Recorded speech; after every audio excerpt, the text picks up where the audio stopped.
Berdasarkan pengalaman aku, nggak tahu nih, mungkin teman-teman yang lain juga ngalamin. Ada aja kelompok yang sebenarnya satu orang yang kerja, yang lain numpang gitu. Iya, pasti ada, Kak. Atau atau ada yang dominan, ada yang pasif, ada yang gitu-gitulah.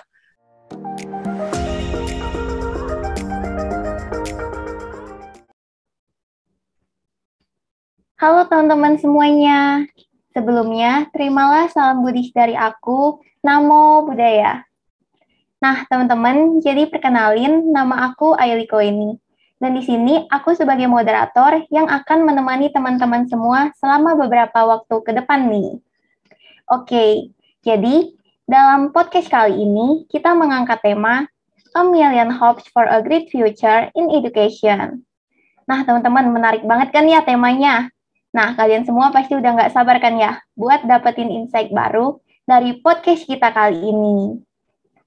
Oke, jadi pada podcast ini kita akan membacakan hope letter yang udah teman-teman semua tulis dan kirim nih ke kita. Oh iya, pada podcast kali ini aku juga nggak bakal sendirian loh guys. Karena kalau sendirian tuh rasanya nggak enak banget ya. Nah, jadi aku udah undang tamu spesial yang akan menjadi narasumber kita pada podcast kita kali ini, yaitu Kak Ketut Yoga Yudhistira. Jadi teman-teman, biar kita bisa lebih kenal nih sama narasumber kita kali ini, aku akan memberikan penjelasan secara singkat mengenai profil dari Kak Ketut Yoga Yudhistira. Oke, aku langsung mulai aja ya teman-teman. Jadi, Kak Ketut Yoga Yudhistira ini merupakan salah satu influencer yang tentunya sudah dikenal luas oleh masyarakat. Nah, selain itu, Kak Yoga juga merupakan salah satu CEO founder dari channel YouTube Kok Bisa. Nah, yang dimana dari channel YouTube Kak Yoga tersebut tentunya dapat mengedukasi dan menginspirasi teman-teman semua nih. Baiklah teman-teman, tanpa berlama-lama lagi, langsung saja kita panggil Kak Ketut Yoga Yudhistira. Nah, untuk Kak Ketut, boleh nih langsung on cam. Oke, halo Kak Ketut. Halo Aili dan teman-teman. Terima kasih Nah, sudah diundang ya. ya makasih banyak nih Kak, karena udah menjadi narasumber di podcast kita kali ini. Sip. Nah, oke Kak. Nah, sebelumnya nih Kak, kalau aku boleh tahu, kira-kira Kak Yoga sendiri enaknya aku panggil apa nih? Kak Yoga, Kak Ketut, atau siapa? Kak Yoga aja, aman? Oke, Kak Yoga, siap-siap. Kalau gitu aku panggil Kak Yoga aja ya. Siap. Nah, Kak, kalau aku boleh tahu, gimana nih kabar Kakak selama pandemi ini? Aku nggak ada bedanya sama orang-orang kebanyakan. Awalnya kayak kaget, cuma lama-lama terbiasa. Tapi kayak orang-orang kebanyakan juga kadang-kadang udah mulai kangen ya sama kehidupan normal pra pandemi gitu. Tapi tetap apa sih namanya, bertahan, beradaptasi dan terus berkembang sih. Jadi berjuang bareng-bareng sih teman-teman. Asal tetap jaga protokol kesehatan kemana-mana gitu Eli.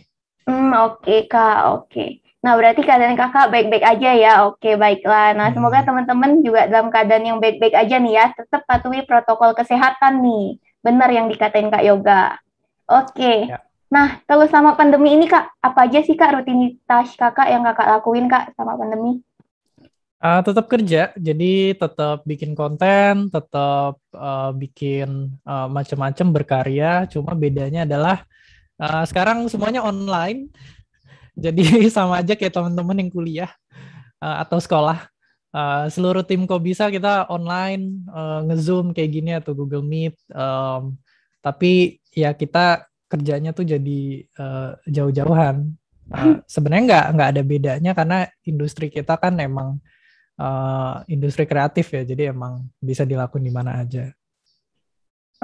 Oke, Kak. Berarti pekerjaan Kakak juga dilakukan secara online ya. Berarti sama lah kayak kita sebagai Betul, mahasiswa nih, belajar juga dilakukan secara online. betul. Oke. Tapi Kakak tetap produktif nih ya, yang pastinya ya. Iya harus dong, kan menjalankan tugas, kewajiban, dan passion.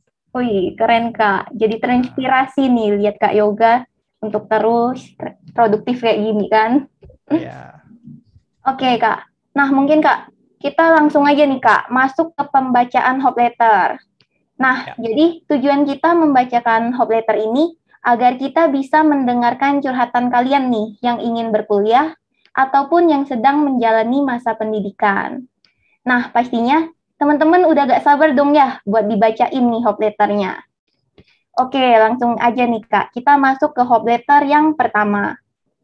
Yaitu ada dari anonim yang berumur 18 tahun. Nah, isi Hope Letter-nya itu begini Kak, aku bacain ya. Banyak sekali kesulitan saya selama menjalani masa perkuliahan, seperti kurang mengerti penjelasan dosen, gangguan koneksi, infrastruktur kurang memadai, kesulitan dalam menentukan waktu untuk kerja kelompok, banyaknya tugas atau assignment yang diberikan oleh dosen, kurangnya waktu terhadap diri sendiri, dan kesulitan lainnya. Maka, jadi terlihat dari Hope Letter-nya nih ya, bahwa si anonim ini punya beberapa kesulitan nih Kak, yang umumnya terjadi pada mahasiswa yang sedang dalam masa pembelajaran online. Kayak aku gini dan teman-teman semua pastinya. Nah, Ya. mungkin kita bahas satu-satu dulu kali ya Kak untuk masalahnya. Oke. Oke, Kak. Untuk anonim di luar sana, aku pun juga pernah ngalamin hal yang sama, teman-teman. Kita semua manusia, kita semua punya masa rendah. Dan mungkin itu jangan justru di apa ya ditutup-tutupin gitu bahwa kita tuh nggak boleh bersedih atau nggak boleh punya masa rendah gitu. Bahkan sehebat apapun jenderal perang atau presiden pasti pernah galau lah ya gitu. Mereka juga pernah muda gitu. Pasti, Kak. Dan capek itu bukan cuma muda sampai tua atau pas kita bayi. Bayi nggak capek ya, tapi kayak nggak tahu sih. Cuma intinya adalah capek itu wajar banget. Jadi hal yang pertama jangan lupa istirahat dan take a break. Tapi yang kedua pastinya cari jalan untuk start lagi sih. Dan itu butuh keberanian apa tuh namanya anonim yang mengirim hope letter ini gitu. Dan cara orang beda-beda pastinya. Cuma kalau aku dulu, of course, mungkin ada yang bisa cerita ke teman atau mungkin menggambar atau apa gitu. Kalau aku dulu punya cara, misalnya lagi ngalamin masa sulit itu sebenarnya baca buku biografi gitu. Kelihatannya berat ya, tapi sebenarnya enggak. Biografi kan cerita orang gitu. Dulu aku pernah baca biografinya Mahatma Gandhi. Dia kan keren lah ya, tokoh keren di India. Dia pokoknya orangnya tuh introvert banget, nggak bisa ngomong, dan dia dikirim ke Inggris atau Afrika gitu naik kapal, makannya cuma seadanya, dan di deck dia di kapal deck dia nggak kenal siapa-siapa gitu dan sangat-sangat kurus. Dan apa yang dia lakuin gitu, yang dia lakuin sebenarnya di biografi itu dia as simple as dia bilang bertahan gitu, bertahan demi keberanian, ngingat keluarganya di rumah. Dan hal-hal kayak gitu bukan cuma satu, tapi banyak orang-orang di luar sana yang aku justru baca Ailey gitu, justru kok kayak terinspirasi gitu ya. Dan bodohnya tuh kayak aku tuh nyarinya yang jauh gitu loh, Ailey. Kayak Mahatma Gandhi, Abraham Lincoln, dan lain-lain. Pasti teman-teman kita, kiri, kanan, depan, belakang itu samping, punya cerita-cerita kayak gitu. Gimana caranya mereka bertahan gitu. Justru dengan dengerin orang lain itu justru aku sih semangat ya jadinya. Karena jadi terinspirasi gitu. Jadi untuk anonim, coba deh ngobrol atau baca buku orang-orang di luar sana. Siapa tahu terinspirasi untuk start lagi gitu. Dan apa tuh namanya, stres, galau, gundah itu biasa banget. Itu diri kita lagi dibentuk. Nggak ada pelaut hebat yang apa tuh namanya berlayar di lautan yang tenang ya. Semuanya pasti lautnya badai gitu. Jadi ini siapa tahu badainya kamu gitu. Oke. Iya, Kak. Aku setuju banget nih, Kak. Kalau aku juga pasti kalau merasa capek, aku juga sama kayak Kakak sih, Kak. Kayak kayak nonton film gitu juga bisa nggak sih, Kak? Kayak nonton film Iya. biografi gitu yang membangkitkan semangat kita lah kan. Jadi kayak abis nonton film tuh kayak seger gitu. Iya, bener, Kak. Nah, Kayak healing tersendiri gitu lah. Nah, betul. nah, mungkin teman-teman semua kalau capek itu wajar banget kan ya Kak ya. Jadi kalian nggak perlu cemas tuh.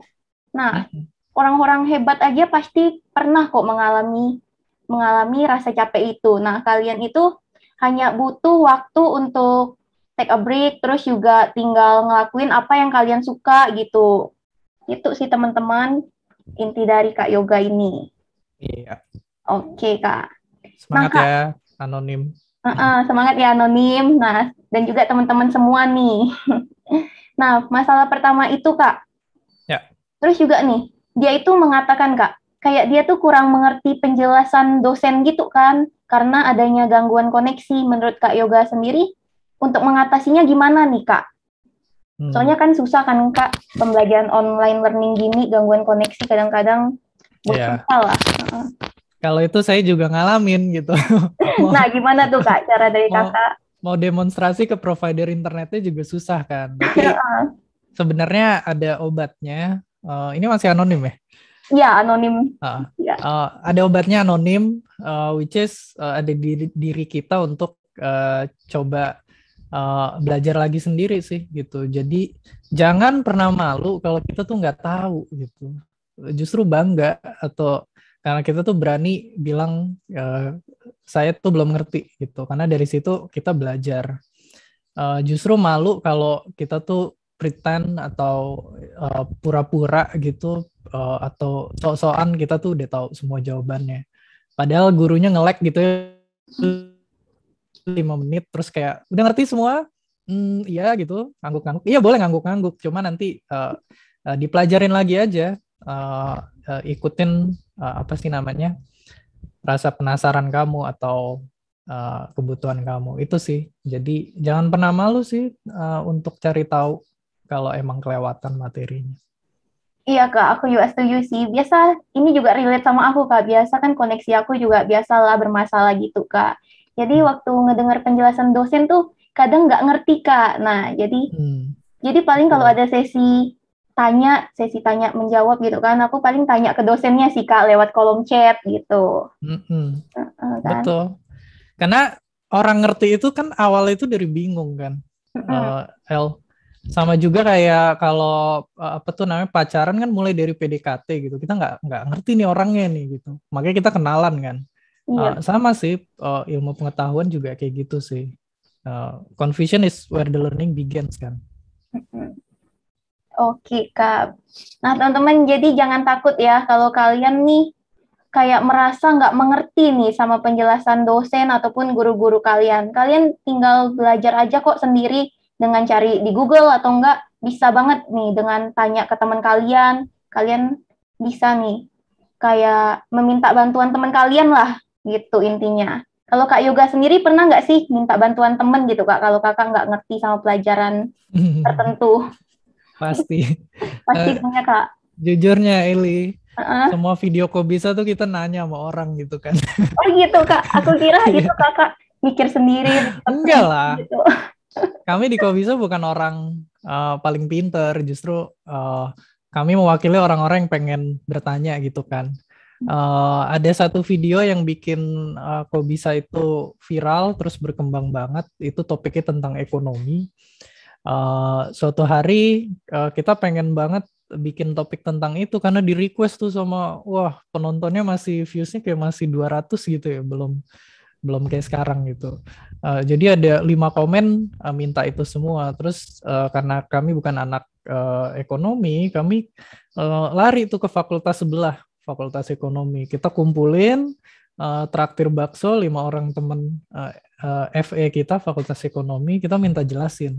Ini apa sih, ini apa sih, ini apa sih gitu. Dengan latar belakang kita bukan ekonomi. Itu bukan keren-kerenan, sumpah. Tapi lebih kayak, ya udahlah kita orang bodoh nggak ngerti. Cuma kita pengen ngerti nih, jelasin pakai sesimpel-simpel aja. Jadi kita nanya aja. Bro, emang inflasi itu apa sih, bahasa singkatnya jelasin, gue kayak gue anak umur 5 tahun deh gitu. Akhirnya dijelasin gitu. Orang seneng kok kalau ditanyain sebenarnya. Iya kan Kak? Kan ada bener kan juga ada pepatah kan Kak yang bilang jangan malu untuk bertanya lah, kalau nggak tersesat gitu Kak. Betul. Dan nggak ada pertanyaan bodoh juga. Bener banget sih Kak. Hmm. Keren banget sih sebenarnya Kak, dari YouTube Kakak itu aku kira loh. Ternyata Kakak juga sering kayak melakukan riset Pasti juga dong. kali ya. Heeh. Pasti kita kolaborasi sama teman-teman saintis, peneliti, researcher gitu. Oke Kak, siap-siap. Nah, selanjutnya nih Kak, si Anonim juga menyebutkan bahwa masalah terbesar itu infrastruktur nih Kak, kayak kurang memadai gitu dalam pembelajaran online. Nah, Hmm. mungkin maksudnya itu kayak kurangnya kebutuhan gitu kali ya Kak, kayak laptopnya kurang memadai atau Ya, laptopnya kentang gitu Kak. betul. Nah, kalau dari Kak Yoga sendiri Hmm. gimana nih? Ada tanggapan atau Ya, solusi ini nggak? mungkin aku jawab lewat pengalamanku aja ya, bisa beda-beda tiap orang. Jadi anonim, we all have to start somewhere anyway. Mungkin aku sih beruntung dilahirkan dari keluarga yang bisa ngasih aku kesempatan kuliah dan dibeliin laptop, meskipun kentang juga, potato laptop gitu, netbook. Cuma itu aku paksain untuk bikin animasi kok bisa dulu gitu. Sekali lagi bukan karena keberanian, cuma karena bodoh nekat aja kali ya gitu. Jadi ya kita pakai seadanya dulu lah gitu. Selama konsepnya bagus, selama apa yang pengen kita tuju tuh bagus gitu, eh, pasti hasilnya atau kita apa tuh namanya, hal yang pengen kita capai itu pasti kecapai kok gitu. Akhirnya setelah lulus kuliah, aku baru belajar anonim bahwa dunia itu tidak mementingkan, terlalu mementingkan apa tuh namanya, fasilitas gitu. Ibaratnya emang ada orang yang startnya duluan karena mungkin laptopnya lebih bagus gitu, jadi bisa animasi lebih kenceng gitu ya El ya, gitu. Iya, ya. Dan lain-lain. Tapi ujung-ujungnya balapannya itu selalu dimenangkan sama orang yang paling passion dan bertahan sih. Dan itu pasti banget karena di mana-mana orang itu gampang menyerah kalau emang nggak punya tujuan dan lain-lain. Jadi akhirnya setelah aku lulus anonim, aku menemukan orang-orang, anak-anak muda yang bikin TikTok pakai HP itu ngalahin satu studio yang satu kamera 60 juta rupiah gitu. Iya betul. Viewsnya 1 juta, yang nge-shootnya mahal-mahal gitu. 1.000 views aja nggak dapet gitu. Artinya apa? Dunia udah berubah, atau dunia tuh nggak berubah. Kitanya aja baru nyadar selama ini gitu, bahwa alat itu bukan segalanya sih. Selalu ada di orangnya. Wah, iya keren banget nih Kak. Jadi bisa ditarik kesimpulan nih Kak dari tanggapan Kak Yoga. Walaupun fasilitas kita, infrastruktur kita kurang memadai gitu ya Kak, tapi Mm-mm. asalkan kita ada passion maupun ketekunan nih Kak, pasti bisa mengalahi orang yang mempunyai fasilitas yang lebih baik gitu kan ya Kak. Betul. Cuma ada satu Mm-mm. bintangnya nih, kayak apa sih? Kayak Kak. iklan kan, asterisk tuh. Mm. Cari juga lingkungan yang mendukung. Karena kalau enggak pasti ya nyerah juga sih. Eh, ya dulu aku bareng teman-teman laptopnya kentang semua, jadi kita para laptop kentang gitu, gokil aja gitu, gas, oke gas gitu. Wih, keren banget sih Kak dari cerita Kakak ini. Hmm. Berarti Atau enggak Kakak, kayak ini kan, kayak pasti jiper gitu kan, kayak aduh gue enggak ini nih gitu, kayak iya nggak iya pede. benar, nggak pede gitu Kak. Oh. Oke, Kak. Nah, berarti Kakak sendiri ya yang ngomong-ngomong tadi yang membuat animasi dari channel YouTube kok bisa itu, kata Kakak. Awalnya, sekarang kan udah ngembangin tim, cuma ya itu sama dari netbook kentang, aku waktu itu iseng-iseng belajar animasi di YouTube, how to make animation gitu, how to make karakter gitu, belajar sendiri selama 1 tahun, nyoba-nyoba, ternyata bisa nih gitu, yes, nggak perlu sekolah animasi gitu. Wih, keren, Kak. Aku juga mau nyoba nih. Iya, coba Kalau aja. Kak Yoga, kalau Kak Yoga aja bisa, kenapa aku enggak gitu? Oh betul, makanya itu enaknya anak zaman sekarang sih gitu. Dulu waktu aku SMA tuh internetnya kan masih kayak pakai telepon atau apa gitu lah, kayak nggak enak banget mau nge-search tutorial di YouTube tuh susah gitu. Sekarang tuh mau belajar masak, mau belajar jungkir balik gitu, ada aja orang bikin. Iya, bener banget, Kak. Dari hal Hmm. kecil sampai hal besar ada semua di YouTube. Keren, keren. Mm-mm. Oke, Kak. Baik. Nah, selanjutnya nih, Kak. Si si anonim ini juga bilang nih Kak, kalau dia nih mengalami kesulitan dalam menentukan waktu kerja kelompok. Nah, mungkin dari Kak Yoga boleh nih kasih solusinya. Soalnya kan pasti Kak Yoga juga punya kali ya cara untuk menentukan kerja kelompok gitu sama teman-teman Kakak dulu. Pasti. Cuma gini anonim, kerja kelompok waktu sekolah atau kuliah itu sebenarnya kita dilatih lebih ke komunikasi ya, karena berdasarkan pengalaman aku, nggak tahu nih, mungkin teman-teman yang lain juga ngalamin. Ada aja kelompok yang sebenarnya satu orang yang kerja, yang lain numpang gitu. Iya, pasti ada Kak. Atau ada yang dominan, ada yang pasif, ada yang gitu-gitulah. Jadi emang yang nggak perlu berekspektasi tinggi, asal bisa cari teman, berkomunikasi, dan temennya bisa lebih bikin kita pinter sih. Jadi karena kenapa gitu? Maksudnya kerja kelompok dijalanin aja dulu, nggak perlu yang kayak semuanya mesti kerja atau semuanya kita kayak kompak banget kayak tim basket dan lain-lain. Kenapa nggak perlu begitu? Karena nanti ya setelah pas lulus kuliah, kerja dan lain-lain di luar sana itu lebih dinamis lagi gitu ngadepin orangnya. Bahkan kita kerja sama orang yang baru kita kenal atau dari institusi lain, organisasi lain, apa lain yang beneran bisa berguna. Itu adalah cara kita berkomunikasi sih. Komunikasi bahasanya berat lah, cara kita bisa berteman gitu. Gampangnya cara kita bisa berteman ya kita kayak nanya, lo cara kerjanya gimana sih, gitu. Lo kosongnya jam berapa, lo apanya jam berapa gitu. Lo enaknya kerjanya sambil zoom-zooman gini apa lewat chat aja dan lain-lain. Nah, ternyata itu yang paling penting sih justru, karena tips kerja kelompok pasti tiap kelompok beda-beda sih. Jadi ya nggak apa-apa, ada satu yang grinding, yang lain ngikut, ada yang emang rata, ada yang apa gitu. Justru dicobain semua sih mumpung lagi sekolah, kuliah, anonim. Oke Kak, keren-keren. Aku juga gitu sih, sama kayak Kakak lah solusinya 11-12. Pokoknya intinya yang terpenting itu kuncinya komunikasi sih ya Kak ya. Oke.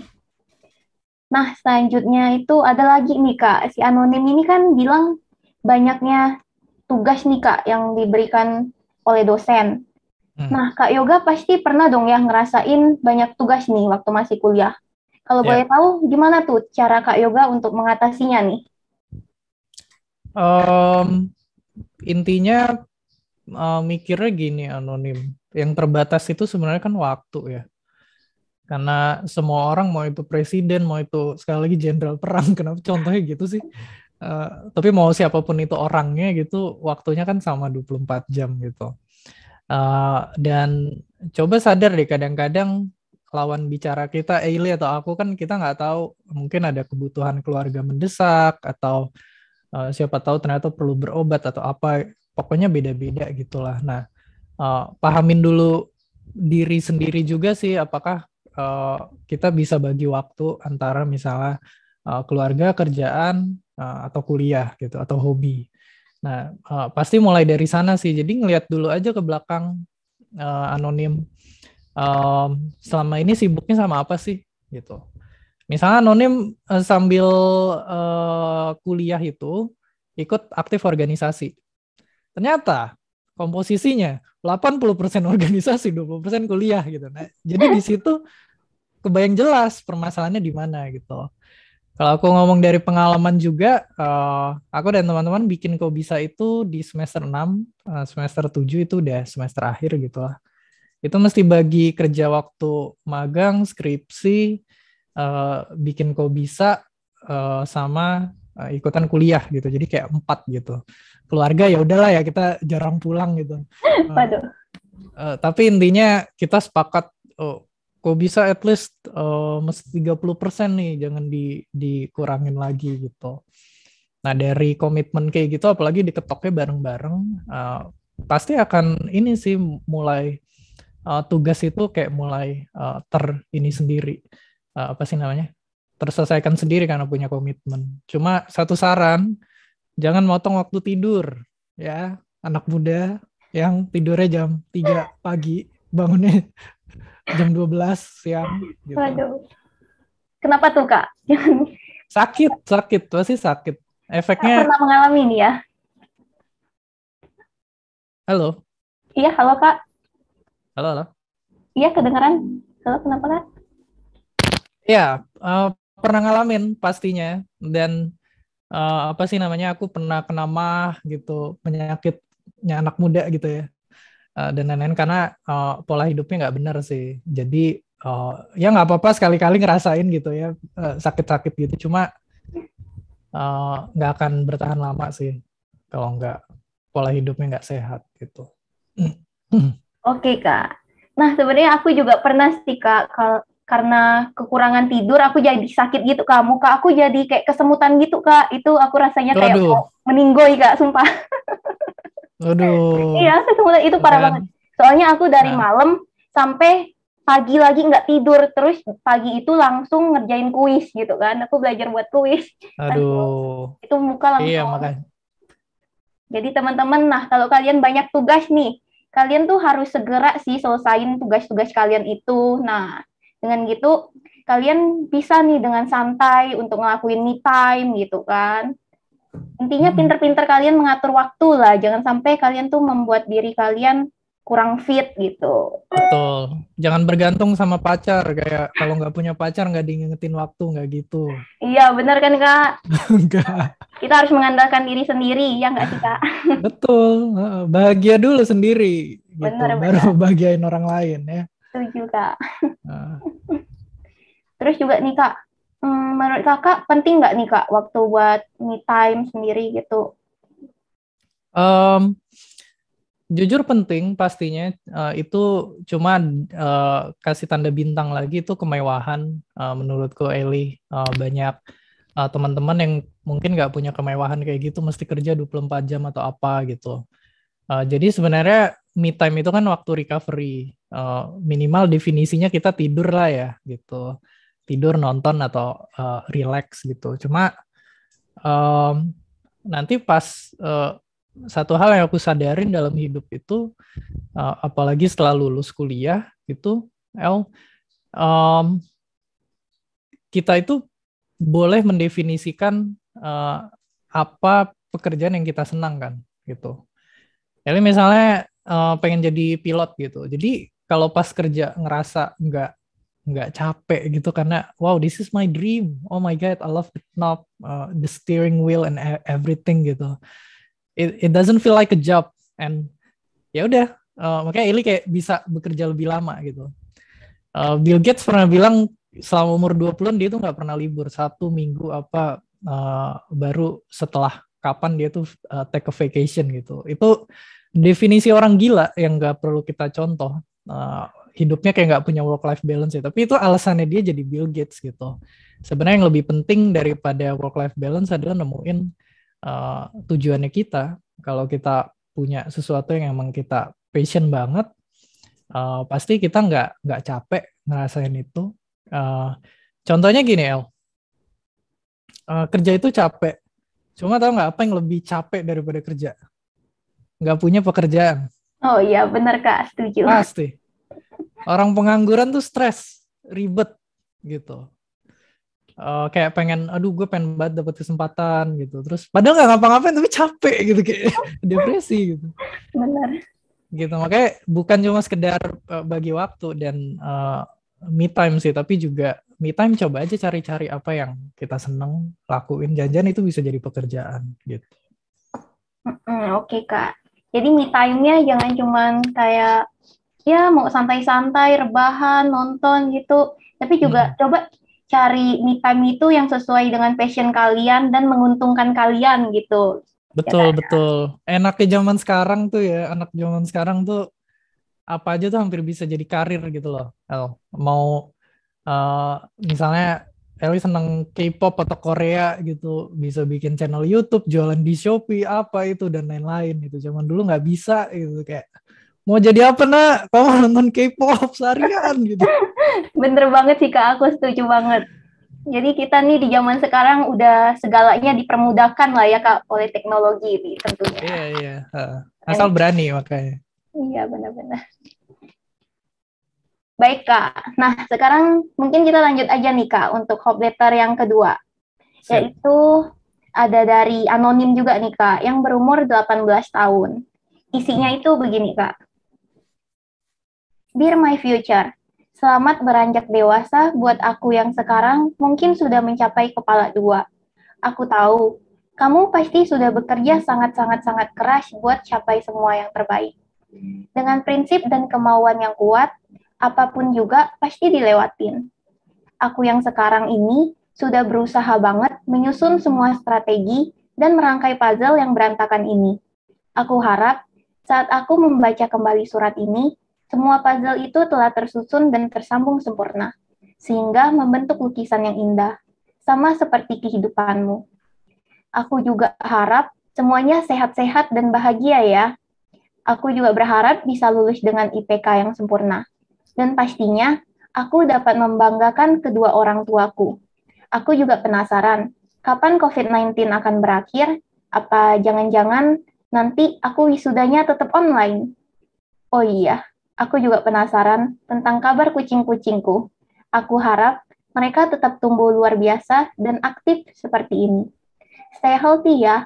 Looking forward to share this letter to the future me. Wah, menarik banget ya Kak suratnya. Aku yakin sih ini harapan semua mahasiswa banget lah ya, dan harapan semua orang nih. Pasti kita nggak mau dong nih untuk lulus dengan IPK yang jelek. Pasti semua orang pengen mendapatkan IPK yang tinggi nih Kak untuk membanggakan orang tua. Nah, kalau untuk Kak Yoga sendiri nih, gimana nih Kak? Menurut Kakak IPK itu penting nggak sih Kak? Wah, ini kontroversial nih pertanyaannya. Bener Kak? Ya penting cuma nggak 100% lah pastinya gitu. Kayak orang nanya, fisik itu penting nggak sih? Ya iya penting. Orang kan ngelihat dari first impression, cuma nggak 100% gitu Pak. Karena orang kan menilai dari isinya juga gitu. Jadi IPK ya sama kayak fisik sih. Pasti orang ngelihat di mukanya dan lain-lain. Tapi setelah berinteraksi dan lain-lain, nah jadi itu sih yang penting. Kadang-kadang angka itu emang bagus banget jadi patokan sih, artinya apa sih namanya, jelas ya. Ailey sebelumnya 3,1 terus jadi 3,2, 3,3 gitu. Cuma nantinya di luar sana banyak hal juga yang nggak segampang itu gitu patokannya ya, untuk kita berkembang. Apalagi kayak nyari passion tuh, kita lebih dekat tuh ada angkanya gitu sih, kan nggak ada gitu. Nggak ada. Gitu, makanya aku ngiri juga nih sama yang anonim ini bikin surat-suratan untuk masa depan. Aku tuh nggak pernah kayak gitu, bikin diary pun ngomongnya tuh macem-macem gitu. Dulu aku ngeblok. Tapi itu langkah yang apa ya, bagus banget sih. Cuma mungkin aku jadi ingat satu hal yang penting banget untuk, kalau aku bisa balik ke 5 tahun lalu waktu masih kuliah, satu hal yang pengen aku lakuin adalah punya mindset ini sih. Kayak bayangin gitu, Eli di kertas, kertasnya dibagi dua. Selalu tulis apa yang bisa kita kontrol sama apa yang nggak bisa kita kontrol gitu. COVID itu nggak bisa kita kontrol. Tahu-tahu datang aja. Apalagi yang nggak bisa dikontrol. Misalnya jodoh gitu, atau apalah gitu, apes, atau durian runtuh dan lain-lain. Tapi hal-hal yang bisa kita kontrol sebenarnya kan banyak juga, dan kita harus fokus ke sana gitu. Bahkan tiap hari kita bikin konten, Ailey, kalau coba deh ngobrol sama penulis buku, sutradara film dan lain-lain, kita semua tuh sama. Kita tuh tahu resep-resep bikin konten yang keren, cuma kita semua tuh nggak bakal pernah tahu hasil penjualan, views-nya tuh berapa sampai kita tekan tombol publish gitu. Kita bisa berusaha semampunya, kita nggak pernah tahu sampai nilai ujiannya terpublish gitulah ya. Jadi sebenarnya kita fokus aja sama hal yang bisa kita lakuin, dan sadar nggak sadar itu ngebantu banget sih. Jadi segala kerja kerasnya tetap pertahanin, hasilnya ya udah Yang penting kan udah bekerja keras gitu. Anonim kedua. Oke, nah semoga anonim ini dapat terbantu ya dengan adanya tanggapan dari Kak Yoga nih. Setuju banget sih Kak. Nah kalau menurut Kakak nih, antara IPK dan organisasi, penting yang mana nih Kak? Banyak orang bilang organisasi gitu. Saya dulu kuliah SMA males-malesan, nggak pernah ikut organisasi, nilai nggak bagus gitu. Jangan dicontoh gitu lah.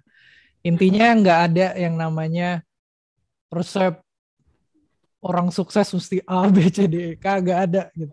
Benar-benar. Aku belajar banyak dari orang-orang hebat di luar sana yang apa sih namanya, mereka keren-keren gitulah. Satu hal yang aku sadar justru mereka beda-beda gitu. Satu ada yang agresif, satu ada yang pasif, satu ada yang ekstrovert, satu ada yang introvert gitu. Satu ada yang gayanya gini, ada yang gayanya begitu gitu. Jadi kalau logikanya gini, kalau emang semua orang yang organisasi itu lebih sukses, pasti semua orang lebih organisasi daripada kuliah gitu. Kalau IPK lebih penting daripada organisasi, semua orang jadi IPK aja gitu.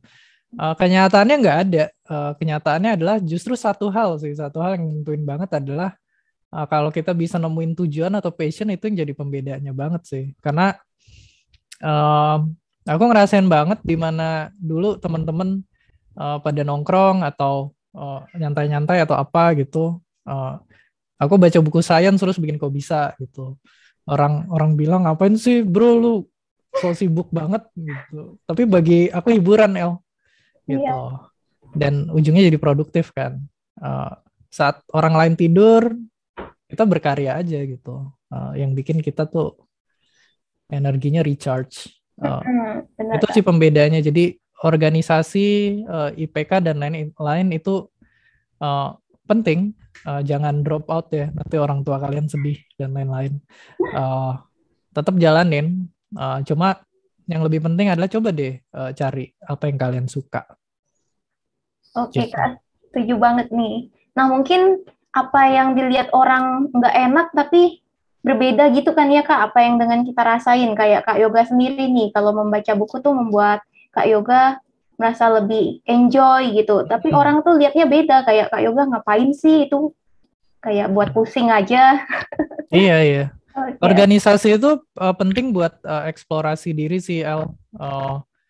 Dulu aku pernah ikut yang musik, yang apa gitu, sampai sekarang jadi seneng sih. Karena poinnya kan nyoba-nyoba ya. Kalau nggak nyoba nggak bakal tahu sih. Gitu. Oke Kak, siap. Intinya harus berani mencoba lah ya, keluar dari Mm-mm. zona nyaman nih. Biar tahu passionnya apa gitu. Bener Kak. Oke Kak. Baik, nah sekarang kita lanjut aja nih Kak untuk hope letter selanjutnya, yaitu ada dari Leonardo Caprio yang berumur 19 tahun. Aktor. Iya, kayak nama aktor tuh. Nah, isinya itu begini Kak. Harapanku untuk dunia pendidikan sebenarnya simpel aja, yaitu indikator dari pelajar tidak terpatok pada nilai. Dunia pendidikan di Indonesia sampai sekarang saat ini terlalu memakukan pada nilai yang dijadikan standar seseorang bisa dibilang mahir ataupun ahli.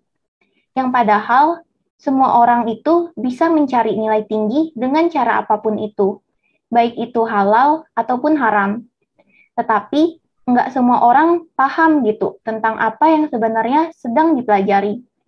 Kebanyakan orang hanya mengikuti arahan dari yang diberikan oleh guru, tanpa tahu tujuan dan kenyamanan siswa berada di mana.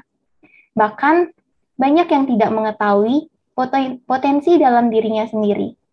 Dunia pendidikan sudah seharusnya memiliki kurikulum sendiri.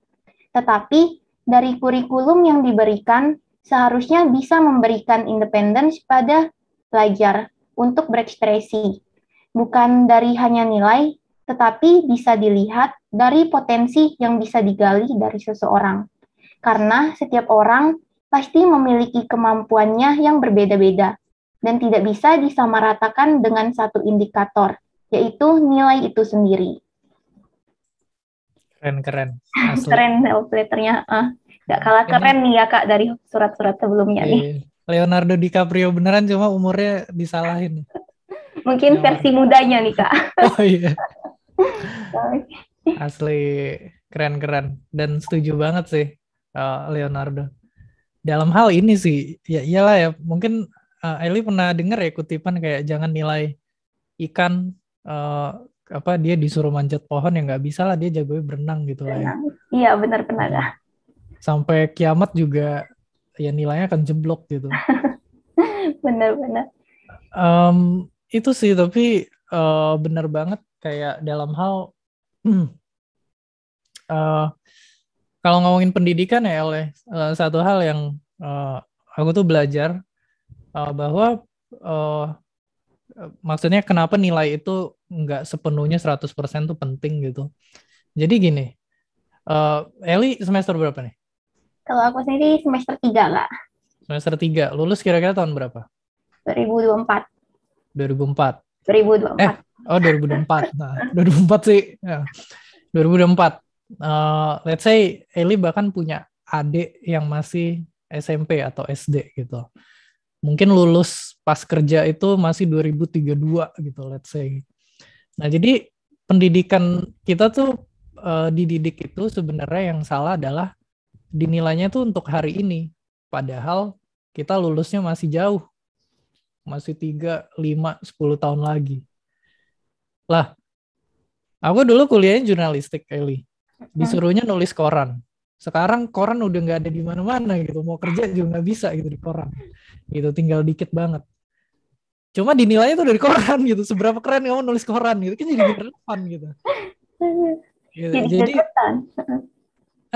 harusnya guru-guru, murid-murid sekolah itu tuh harus jadi dididik jadi orang yang visioner juga. Pilot-pilot mulai kehilangan pekerjaan karena udah mulai digantiin sama robot gitu.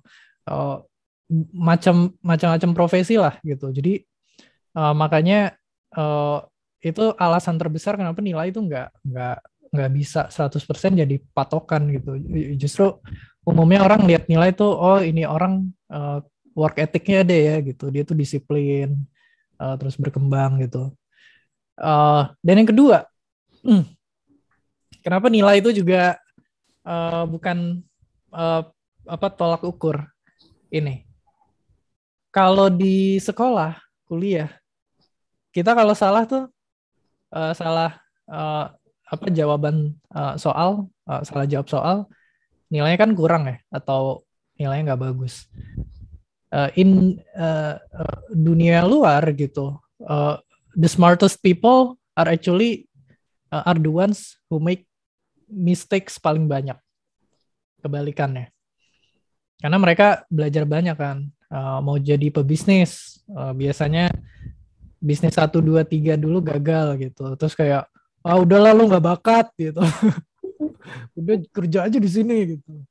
Mau pengen jadi apalagi fashion designer gitu. Emang ada duitnya, udahlah lu 5 tahun gitu-gitu doang gitu. Tapi dari kesalahan-kesalahan itu mereka biasanya belajar karena mereka nyemplung kan, berani nyemplung gitu. Justru yang kayak nggak berani salah, ya udahlah gue ikut karir yang lurus-lurus aja, ikut apa kata bos dan lain-lain. Nah itu yang biasanya potensialnya nggak tumbuh gitu dalam hidup nggak tumbuh dalam artian ini ya, biasanya hidupnya galau gitu. Aduh, gue tuh melakukan hal yang benar nggak sih apa dan lain-lain gitu lah. Kita kan pengen hidup tuh yang kayak di film lah ya, kayak mencapai tujuan dan lain-lain gitu, cita-cita. Nah itu sih, jadi in school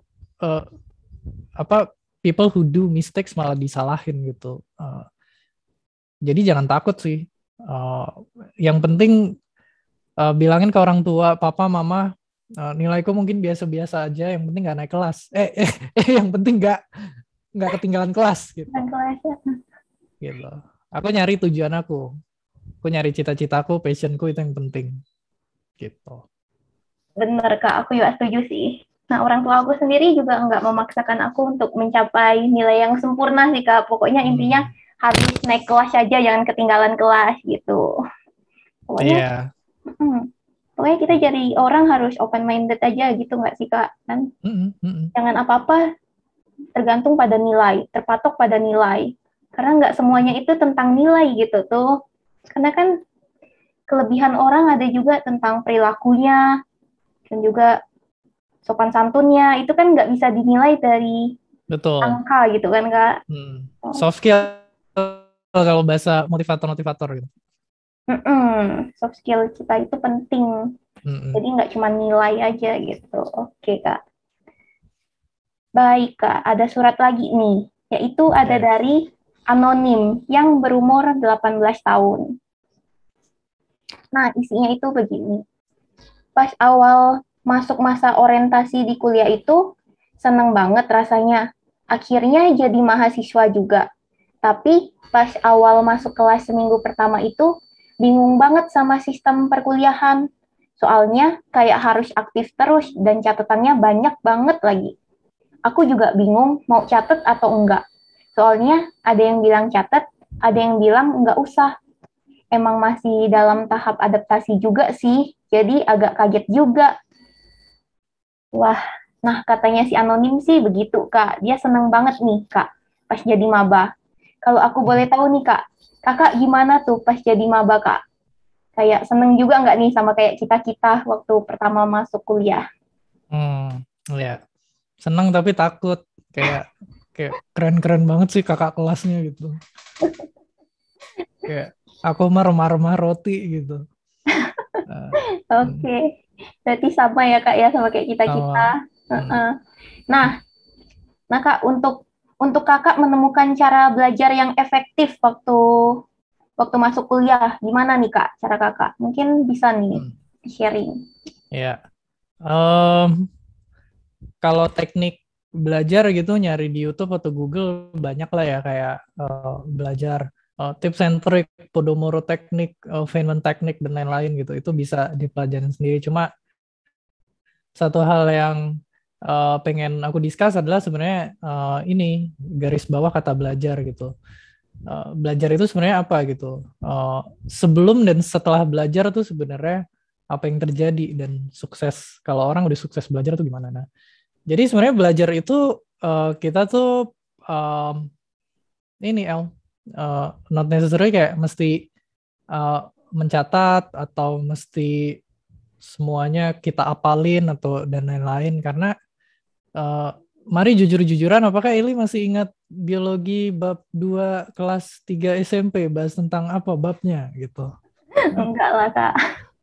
Gitu kayak kok dikit banget yang diinget gitu ya, kayak gitu. Nah, jadi sebenarnya belajar itu mesti selalu ingat tujuan. Makanya balik lagi tadi ke passion. Kita tuh sebenarnya pengen bangun diri kita tuh ke arah mana sih gitu. Kalau emang pengen ke komputer-komputeran, sekarang lagi belajar matematika, coba aja dikait-kaitin. Oh, nanti gue kayaknya pas kerja di Gojek ke Tokopedia, gue ngerti nih. Kayak ginian ada tes-tesannya dapet nih. Jadi kita termotivasi, ini apa nyari tahu sendiri gitu. Sama halnya kalau misalnya apa sih namanya? Aku dulu kuliahnya kan jurusan komunikasi, cuma belajar statistik gitu, nilainya jelek gitu kan, kayak aduh susah banget sih gitu, kayak apa gunanya gitu. Iya. Cuma aku kait-kaitin dulu dari awal kan udah seneng sama YouTube, kayak oh ini akan berguna nih buat YouTube Analytics gitu, bahas demografi audiens dan lain-lain. Wah keren banget, gue kayak anak data gitu. Kayak gitu jadi semangat sih belajarnya. Justru coba deh dikait-kaitin, karena belajar yang sukses itu adalah kita berhasil bikin jembatan ke arah yang kita mau gitu. Kalau cuma sekedar nilai bagus ya sama kayak tadi, apakah ada fungsinya gitu. Kalau cuma sekedar apal-apalan, emang 10 tahun lagi bakal apal gitu. Enggak, most likely enggak gitu. Tapi kalau ya dibangun sesuai passion, suatu hari misalnya Eli pengen bikin toko fashion, terus belajar statistik yang dulu ngerasa nggak ada gunanya, tiba-tiba keinget, oh iya untung aja dulu belajar statistik gitu. Gue jadi tahu nih bikin consumer analytics gimana, gue lebih tahu audiens gue gimana gitu. Wih, keren, Kak. Oke. Berarti ini intinya nih, setiap metode belajar orang tuh berbeda-beda ya, Kak.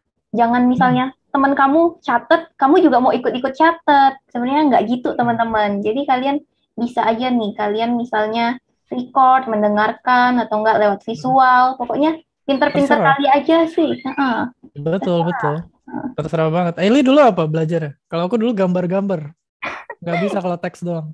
Kalau aku juga sih Kak, gambar kayak animasi Kakak gitu lebih mudah dimengerti Gitu. menurut aku.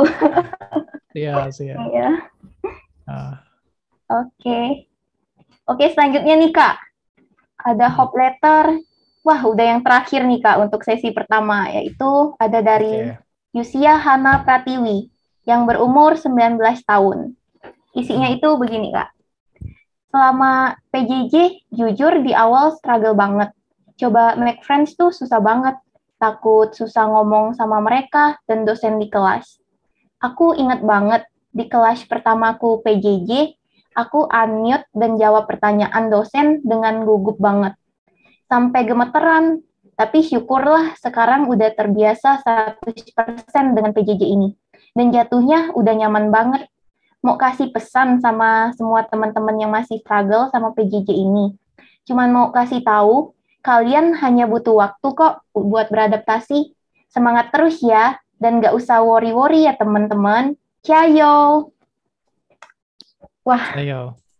ciao. Wah, keren banget sih hope letter dari Yusia ini. Hmm, Karena dia tuh udah menyemangati kita semua nih. Ya kan, hmm, Kak? betul. Nah, buat teman-teman yang mungkin lagi struggle nih di masa perkuliahan ataupun pembelajaran jarak jauh, udah Yusia ingetin juga nih kalau kalian hanya belum terbiasa. Nah, Kak Yoga, Hmm, tadi kan Yusia ada bilang nih, untuk berteman itu susah banget ya di awal-awal. hmm. Apalagi jarak jauh begini nih. Kak Yoga sendiri ada tips gak nih untuk mahasiswa dapat mencari teman di masa online learning kayak gini? Ada. Dan emang sekarang susah sih, bener. Dan di sini aku nggak mau soto ya, Ili ya, karena zamannya udah beda gitu, berteman secara Bener-bener. online gitu. Dulu waktu aku masih SMA, kuliah, itu orang kenalan di Facebook tuh kayak Nora-Nora gitu, kayak, wih, cetan gitu dan lain-lain. Iya, iya. Anaknya sekarang udah biasa lah ya, kayak tukeran Discord atau apalah gitu-gitu.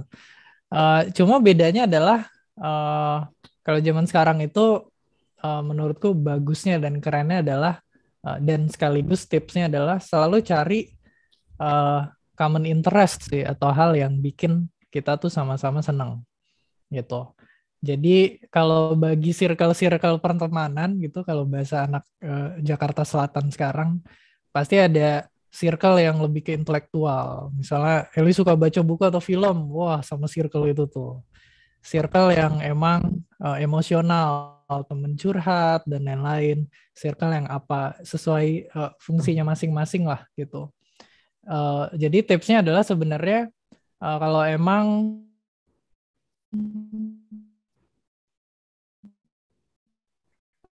siapa tadi UC Hana ya pengen nyari teman, kamu sukanya apa dulu nih? Kalau aku jujur penggemar berat Liverpool. Aku suka musik, aku suka science. At least di 3 hal itu aku cari teman yang sama-sama suka gitu. Gimana cara nyarinya gitu ya, bisa nyeletuk, mesti agak pede sih kayak apa sih namanya, ikut join forum dan lain-lain gitu. Nanti dari sana pasti nggak bakal kehabisan, nggak basi sih ngobrol gitu. Jadi Eli misalnya hobinya apa? Ada yang sama nggak? Misalnya sama kita, sama aku. Paling aku main main game, terus juga masak, melukis, Hmm. menggambar gitu lah. Hmm. Makanya tadi aku mau coba Menggambar belajar misalnya sama animasi. ya, aku kan Heeh. animasi gitu. Iya. Uh, Nah itu tuh kita bisa ngobrolin ini Eli tentang gambar-gambar. Ini agak ngelag ya. Iya, agak jelek Kak. Aku kira di Baik, aku aja nih. sebentar ya.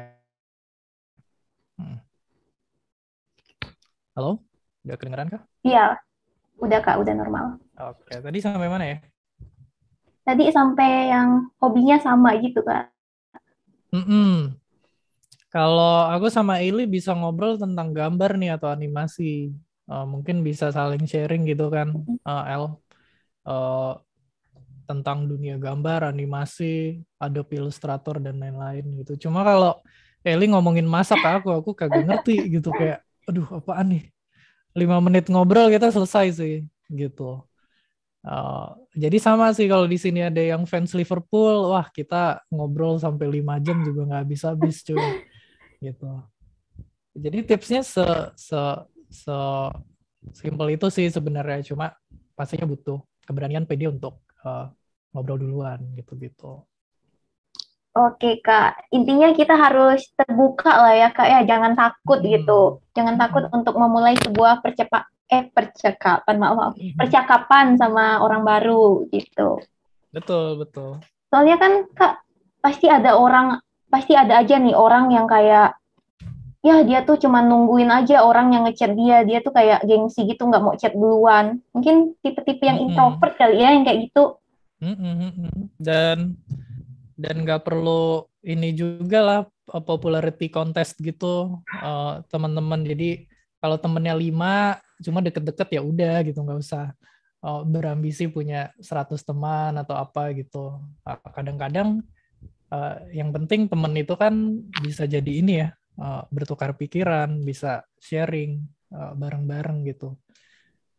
Jadi yang penting intinya sih berteman, bisa saling bikin pintar, bikin semangat, dan lain-lain. Nah, itu sih cukup.